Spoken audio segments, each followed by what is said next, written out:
All right, hey, Zach, I want to ask you a question. So this question comes from an officer in South Dakota. He basically says, I work in a pretty large sheriff's department, and so we have an area where a particular like gas station is like known for drug sales. In other words, the gas station itself is high crime. Okay, but the general area is South Dakota, right? Okay. So it's probably relatively safe. It's relatively safe and so forth. So look, he made a reasonable suspicion stop in this gas station.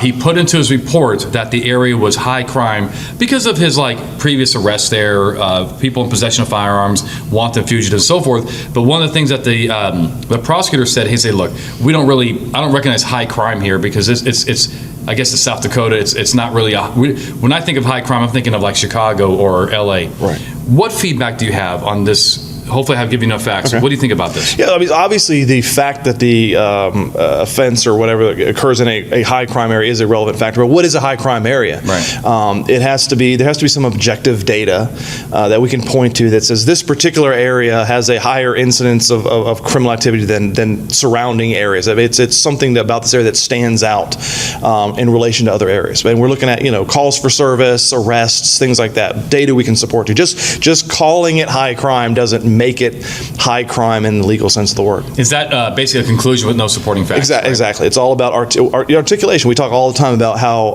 the need to articulate is really a critical skill for a police officer. This is a perfect example.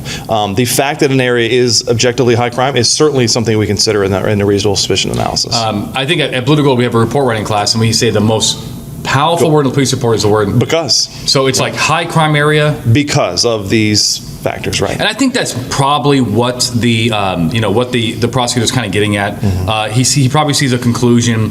And look, and maybe I think as a prosecutor, if you don't like the way that it was articulated or lack thereof, you cut that out and you still say, do I still have reasonable suspicion? I don't think the prosecutor probably didn't see reasonable suspicion. Right. When you take that out, right, when you take the high crime factor out of there. Yeah. Okay, cool. All right, well, guys, we are broadcasting from the Houston area with the Texas DPS. We just had a great class there. Since I had my good friend Zach Miller here, another search and seizure instructor, I figured I'd grab him, ask him some questions, pick his brain. We're going to do a few of these before we kind of head out of here.